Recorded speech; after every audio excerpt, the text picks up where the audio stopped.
Singapura memisahkan diri dari Kerajaan Malaysia pada tanggal 9 Agustus tahun 1965.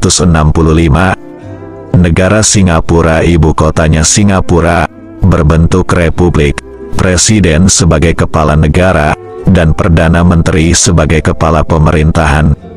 Bahasa Inggris, Melayu, Mandarin, dan Tamil merupakan bahasa resmi negara Singapura, dengan lagu kebangsaan Majulah Singapura. Berdasarkan laporan National Population and Talent Division Singapura menyebutkan, pada tahun 2022, penduduk Singapura mencapai 5,64 juta jiwa. Dari jumlah itu, terdiri dari multietnis diantaranya Tionghoa, Melayu, India, Bangladesh, dan Arab.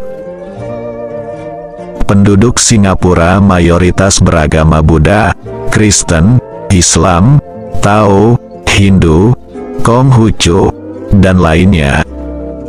Mata pencarian penduduk Singapura umumnya bekerja pada sektor industri dan perdagangan. Singapura adalah satu-satunya negara maju yang ada di Asia Tenggara. Meski memiliki wilayah dan jumlah penduduk yang sangat kecil, namun perekonomian di Singapura menjadi yang terdepan di wilayah ASEAN. Singapura adalah negara kepulauan yang berada di ujung selatan Semenanjung Malaya. Hampir seluruh wilayahnya berupa perkotaan. Batas negara Singapura di sebelah utara dan barat berbatasan dengan Malaysia, dan Selat Johor sebelah selatan berbatasan Selat Singapura dan Provinsi Riau, Indonesia. Kota Batam merupakan akses populer untuk menyeberang ke Singapura. Negara Singapura memiliki luas wilayah hanya sekitar 728,6 km persegi, terdiri dari 50 pulau kecil. Pulau terbesar adalah Pulau Singapura, Pulau Tekong, Pulau Ubin, Pulau Sentosa, dan Pulau Anyer Cawan. Karena luas wilayahnya terbatas, daratannya terus diperluas dengan menimbun tepi pantai. Singapura terdiri dari 5 region, yaitu wilayah tengah, pusat pemerintahan di Central Area; wilayah timur, pusat pemerintahan di Tampines; wilayah utara, pusat pemerintahan di Woodlands; wilayah timur laut, pusat pemerintahan di Seletar; dan wilayah barat, pusat pemerintahan di Jurong East. Negara Singapura dijuluki negeri singa karena adanya patung Merlion di Singapura. Patung ini merupakan patung dengan bentuk badan ikan dan kepala singa, yang menjadi ikon sekaligus ciri khas dari negara Singapura. Itulah sekilas gambaran Singapura. Namun yang menjadi pertanyaan, kenapa bisa ada menyebut nama-nama Bugis di Singapura, seperti Bugis Street, Bugis Village, Sengkang, dan Junction Bugis? Berikut penjelasan selengkapnya. Jika menelusuri sejarah dan berbagai hasil penelitian, sejak abad ke-17, pedagang Bugis dari Kerajaan Luwu sudah beraktivitas di Semenanjung Malaya. Mereka dikenal Opu Lima bersaudara, di bawah pimpinan Latenri Borong Daeng Rilaka. Latenri Borong Daeng Rilaka diperkirakan lahir pada tahun 1670-an. Beliau seumur dengan Lapatau Matanatika, yang lahir pada tanggal 3 November tahun 1672, dan wafat pada tahun 1714. Ia menjabat sebagai Raja Bone ke-16, mulai tahun 1696 sampai tahun 1714. Dari tanah Bugis Sulawesi, Latenri Borong Daeng Rilaka merantau bersama 5 pemuda gagah berani menuju tanah asing. Kelima pemuda itu adalah Daeng Parani, Daeng Menambung, Daeng Marewah, Daeng Cela, dan Daeng Kemasi. Kelompok pemuda tersebut kemudian lebih populer sebagai Opu Lima Bersaudara. Dalam artian 5 bersaudara, belum tentu seayah dan seibu, ataupun bersaudara kandung. Karena masyarakat Bugis ketika di perantauan saling membantu, mereka lebih mengutamakan persatuan, persaudaraan, dan kekeluargaan. Kendati sewaktu di kampung halamannya Sulawesi Selatan, sering berselisih paham hingga perang. Akan tetapi ketika di negeri orang, mereka saling menjaga, utamanya harga diri. Dalam kiprahnya di perantauan, Opu Lima Bersaudara, dengan modal semangat pantang menyerah, mereka menjalani hidup di berbagai sektor, hingga berhasil membentuk dinasti dalam pemerintahan di Semenanjung Melayu. Berdasarkan Stambung, atau Silsilah Raja Muda Lingga Riau, yang ditulis oleh Wheeler, Residen Belanda pada tahun 1855, menyebutkan bahwa Daeng Parani, Daeng Marewa, dan Daeng Cela adalah keturunan dari kerajaan Bone dan Luwu. Hal ini juga ditulis oleh sejarawan terkemuka dari Amerika Leonard Andaya, dalam disertasinya tahun 1975, The Nature of Kingship in Bone. Kesuksesan Opu Lima Bersaudara dalam merintis peletakan batu pertama dinastinya di Tanah Melayu dan Kalimantan sangat mempengaruhi perkembangan migrasi Bugis ke Semenanjung Melayu di masa-masa selanjutnya. Bermula pada Daeng Marewah yang di Pertuan Muda Riau pertama, lalu berlanjut pada saudaranya, yaitu Opu Daeng Cela Sultan Alauddin Shah yang di Pertuan Muda Riau kedua. Pada masa pemerintahan Daeng Cela, inilah pengaruh dan wilayah taklukan Kesultanan Riau semakin meluas hingga Selangor, Johor dan Pahang. Setelah Daeng Cela wafat dalam tahun 1746, maka dinobatkanlah Daeng Kamboja, yaitu anak Daeng Parani dengan putri Kari Abdul Malik, menjadi yang di Pertuan Muda Riau ketiga, tahun 1746 sampai tahun 1777. Opu Daeng Cela Sultan Alauddin Shah yang di Pertuan Muda Riau kedua, memiliki 2 putra, yakni Raja Lumun dan Raja Haji. Pada tahun 1743, Raja Lumun dinobatkan menjadi Sultan Selangor pertama, bergelar Sultan Salehuddin. Kemudian setelah Daeng Kamboja wafat dalam tahun 1777, maka dinobatkanlah Raja Haji sebagai yang di Pertuan Muda Riau keempat. Pada zaman pemerintahan Raja Haji yang di Pertuan Muda Riau keempat inilah dikatakan sebagai masa keemasan Kerajaan Riau. Sejak itulah, orang-orang Bugis mulai menjadikan Semenanjung Melayu sebagai rute perjalanan dagang. Mereka membawa komoditas seperti rempah-rempah, pala, kapur barus, kemenyan, kulit kura-kura, lada, teripang, kayu cendana, kopi hingga beras. Mayoritas barang-barang tersebut amat diminati oleh para pedagang Tionghoa di Temasik atau Singapura. Kapal layar mereka biasanya meninggalkan Sulawesi menuju ke arah barat pada bulan Oktober setiap tahun, dengan memanfaatkan angin muson timur yang kuat. Perjalanan mereka biasanya akan memakan waktu rata-rata 15 hari, bahkan sampai sebulan, jika kondisi angin buruk. Kemudian perahu-perahu Bugis tersebut berlayar kembali ke Sulawesi dari Semenanjung Melayu. Pada bulan Desember, ketika angin muson barat mulai bertiup, mereka membawa pulang barang-barang seperti opium, barang-barang kapas Eropa dan India, besi dan tembakau.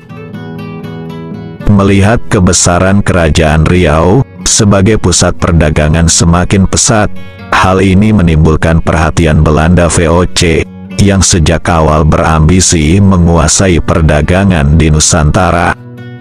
Oleh sebab itu, VOC mulai menempuh jalur diplomasi.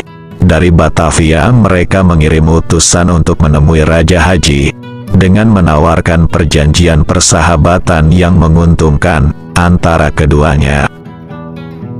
Perjanjian itu memuat berbagai hal, menyangkut perniagaan dan pertahanan, yang diarahkan untuk membendung dominasi Inggris, yang amat dibenci oleh Raja Haji.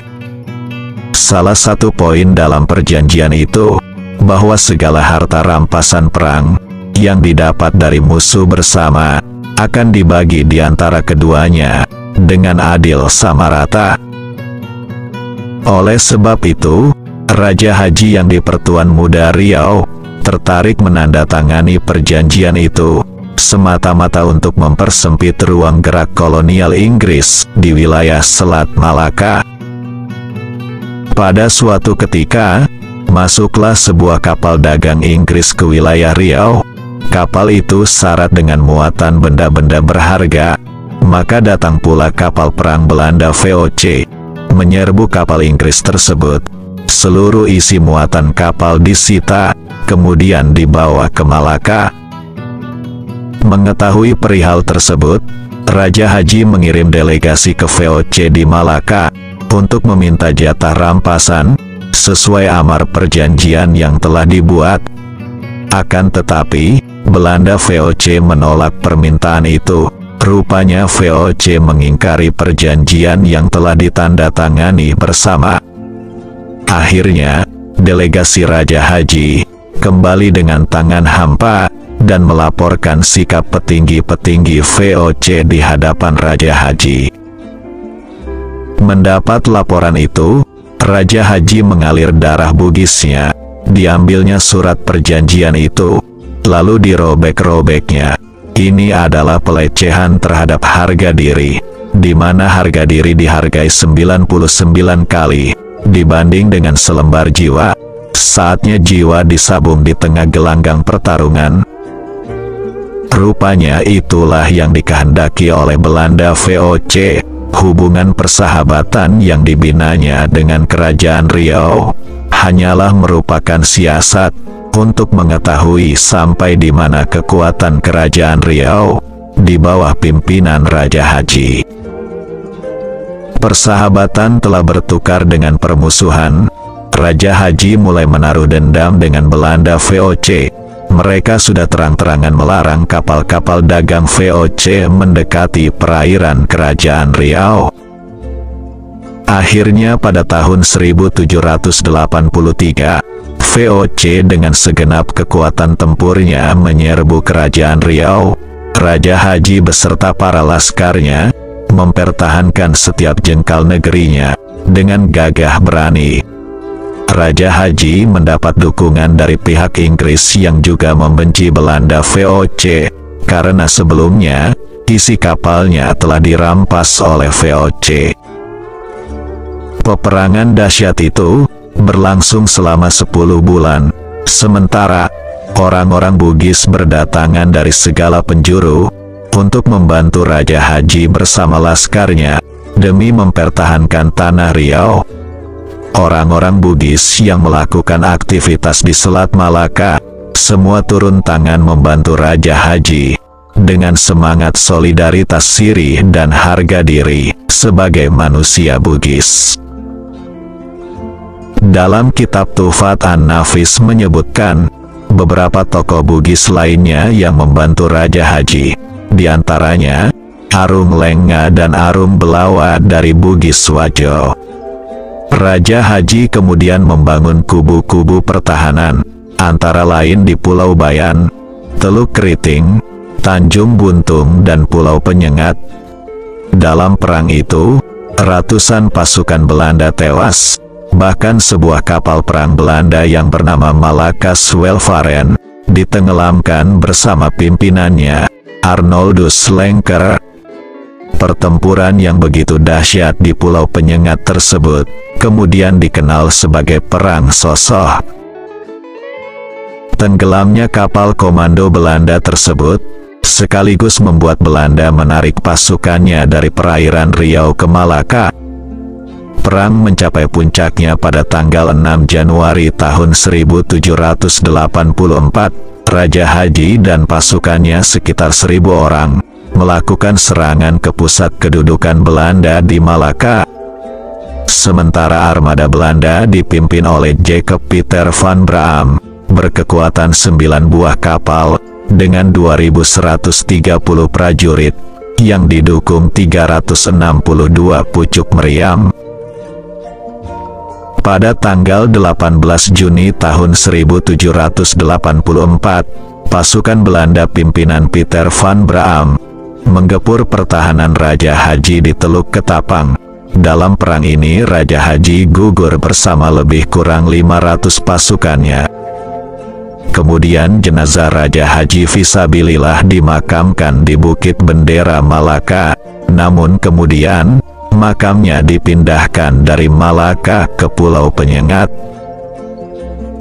Selanjutnya, pada tahun 1819, giliran Belanda melakukan penyerangan ke Riau, maka perang kembali berkecamuk. Karena kalah persenjataan, akhirnya sejumlah orang Bugis meninggalkan Riau menuju Temasek atau Singapura, di mana mereka bisa berdagang lebih bebas di bawah penguasaan Inggris. Pasca gugurnya sang pahlawan Raja Haji, orang-orang Bugis kemudian dipimpin oleh Arum Blawa, sebagian menyeberang ke Temasek atau Singapura, dan mendapat suaka atau perlindungan dari Inggris. Ketika Belanda meminta orang-orang Bugis agar diekstradisi ke Malaka, tapi Inggris menolak permintaan itu. Bahkan Inggris bekerja sama orang Bugis memerangi Belanda VOC. Wilayah kegemilangan Melayu mulai terbelah dua, dengan adanya Traktat London pada tahun 1824, yaitu perjanjian antara Belanda dengan Inggris. Salah satu isi perjanjian itu, Inggris menguasai wilayah semenanjung Melayu yang sekarang menjadi Malaysia, termasuk Temasek atau Singapura, sedangkan Belanda menguasai pulau-pulau Nusantara, yang sekarang menjadi Indonesia, termasuk Riau. Dengan demikian, Belanda mulai mengusir pedagang-pedagang Bugis yang masih beraktivitas di Kepulauan Riau. Oleh sebab itu semakin banyak orang Bugis berdatangan ke Singapura. Tuan Raffles tiba di Singapura pada bulan Januari tahun 1819. Kendati demikian, Singapura sebagai wilayah kekuasaan Inggris baru dikukuhkan setelah Traktat London pada tahun 1824. Tidak lama setelah kedatangan Raffles, menyusul 500 orang Bugis, dipimpin oleh Arum Blawa dari Wajo, tiba di Singapura. Raffles kemudian bertemu dengan masyarakat Bugis itu. Ia langsung terkesan dengan kemampuan orang Bugis. Dia pun mengajak masyarakat Bugis untuk bekerja sama membangun Singapura bersama etnis lainnya. Pada masa itu, orang-orang Bugis mulai melakukan perdagangan bersama etnis China dan Eropa. Namun tidak sedikit orang Bugis yang menjadi laskar bayaran Inggris. Selanjutnya pada tahun 1824, sebanyak 90 kapal dagang Bugis berdatangan di Singapura. Bahkan setahun kemudian, jumlah kapal Bugis mengunjungi Singapura meningkat menjadi 120 kapal. Di sekitar pelabuhan Singapura, sejumlah besar orang Bugis terlihat berpenampilan liar, badannya tinggi dan kekar. Mereka hanya memakai celana pendek dan sarung motif kotak-kotak yang diselempangkan di pundak kiri. Dengan perahu-perahunya bercat garis-garis bujur hitam putih. Raffles yang dikenal sebagai pendiri Singapura, dalam bukunya The History of Java, melihat sosok dan tampang orang Bugis yang liar.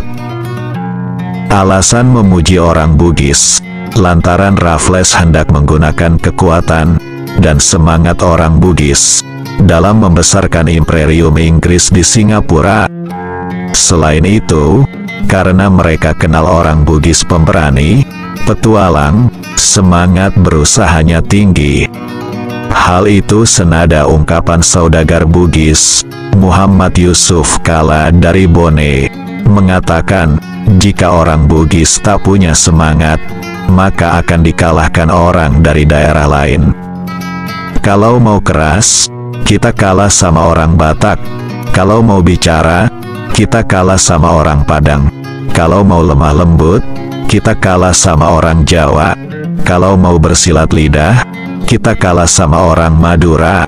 Satu hal diunggulkan dan dimiliki orang Bugis adalah semangat pantang menyerah. Populasi Bugis di Singapura mencapai puncaknya pada tahun 1830-an, yaitu sekitar 2.000 orang. Peningkatan itu terjadi ketika para pedagang Bugis mulai memonopoli perdagangan di pulau-pulau timur Kepulauan Melayu. Waktu itu saudagar Bugis melakukan temu niaga dengan saudagar China, India, dan Arab. Akan tetapi, pada tahun 1860, populasi Bugis di Singapura mulai menurun. Pada tahun itu, hanya sekitar 900 orang Bugis yang tersisa di Singapura. Pada masa itu, jaringan antara saudagar Bugis Arab dan India mulai terputus. Transaksi saudagar Bugis mulai menurun, dan perlahan-lahan didikte oleh pedagang Barat. Namun, dari sekian banyak etnis yang membentuk Singapura, tampaknya Bugislah yang paling besar pengaruhnya, sehingga diabadikan sebagai nama sebuah distrik terpenting di Singapura, sampai saat ini. Hingga saat ini di Singapura, dapat ditemukan adanya Bugis Street. Di sepanjang jalan tersebut, terdapat pusat perdagangan, mulai dari Bugis Village, Bugis Junction, Bugis Square, dan Arab Street. Ada juga Sultan Mosque, masjid terbesar di Singapura, yang merupakan masjid peninggalan pengusaha Bugis zaman dahulu. Konon untuk membangun masjid itu, orang-orang Bugis mengumpulkan uang dan emas, bahkan mereka menjual tanahnya di kawasan Geylang, yang dulunya sebagian besar adalah milik orang-orang Bugis. Kesemuanya itu adalah bukti bahwa Bugis pada masanya memang memiliki andil yang besar di Singapura, terutama di bidang perdagangan. Tidak hanya itu, tapi juga ada nama Sengkang. Di Singapura terdapat distrik Sengkang, yang diambil dari nama ibu kota Kabupaten Wajo, yang merupakan salah satu daerah asal perantau-perantau Bugis di Tanah Melayu. Distrik Sengkang kini sudah menjadi bagian dari modernisasi Singapura. Di kawasan itu, berdiri markas besar kepolisian Singapura, kantor-kantor pemerintahan, sekolah, hingga kawasan bisnis, dan pusat perbelanjaan. Dengan demikian, meskipun Singapura merupakan negara industri dan perdagangan yang maju, akan tetapi, tak pernah melupakan, dan tetap mengenang jasa-jasa saudagar Bugis, hingga sepanjang masa.